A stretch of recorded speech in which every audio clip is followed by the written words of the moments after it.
Hello, I'm Lieutenant General Todd, Semonite, 54th Chief of Engineers, and we're on the road again. Today we're in the North Atlantic Division, and we're with the New York District and some of the key leaders from the North Atlantic Division.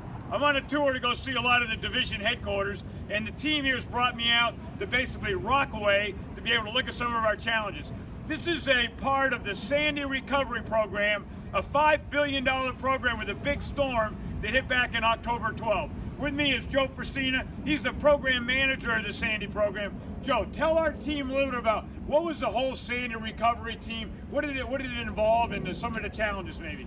Absolutely, sir. The Sandy program consisted of about 155 projects, of which 25 were FCC&E projects, flood control and coastal emergencies. Okay. Those are projects already constructed that we repaired to their design condition. We also have an operation and maintenance component, primarily dealing with federal channels, siltation of those channels, and we fixed most of those already as we speak.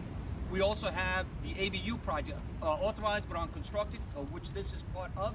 So that was the biggest component. And then we have some studies, about 19 of those studies that were underway at the time that Sandy struck, and we're in the process of completing those. So most of this has already been done, but right now we're still right here. We're on Rockaway. With me is Dan Falk. He's the project manager to be able to take care of this the general reevaluation report. Also, Joe Vitri. He's the chief of planning in New York Division, but also the head of the Coastal Planning Center of Expertise. Dan, talk to me a little bit about what is a reevaluation report and what's the risk right here, right now to these residents. We see condos right behind us, the ocean's right behind us as well. What are some of the things you're going to try to achieve in this report? Well, the general reevaluation report is really our way of looking at problems with new science and the latest and best technology.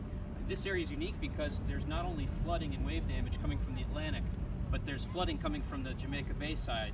So what we've looked at, and we actually have a draft feasibility report out on the streets right now that you can look at on the web.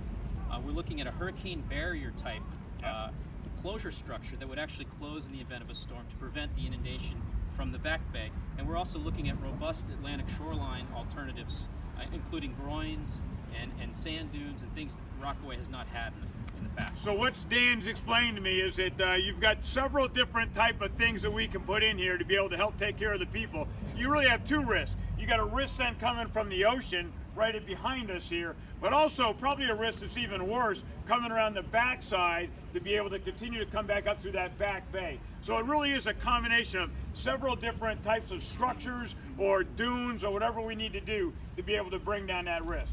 Joe, you've been in charge of planning for North Atlantic Division. A lot of different things that we've done here already. What's your assessment of a project like this and the utility of it? Well, sir, given the highly developed nature of the area, it is vital that they have some sort of protection as we move forward. With the increase in sea level change over time, this area remains extremely vulnerable. There's tens of thousands of people here affected, and we're working real hard with the district and as well as our headquarters team to get that work done.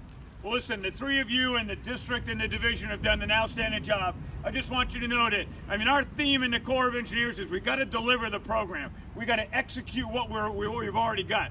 But we also have to look out there where there's additional risk to be able to continue to take care of the Americans that are living right here and to do that in an environmentally safe way so we can make sure that this is a resilient area. So great job. Thanks for all the hard work you're doing. You, sir. And we like to look forward to see how this thing works its way through. You're going to complete this report and then we'll send it up through the system to see what's going to happen with respect to funding and the eventual construction if that's approved by Congress. So great job. Thanks for a job well done, okay? Thanks, Dan. Thank you, sir. All right, so with the Corps, just keep driving on and know that we got great leaders out here in the field trying to make sure we're taking care of our people. Thanks an awful lot.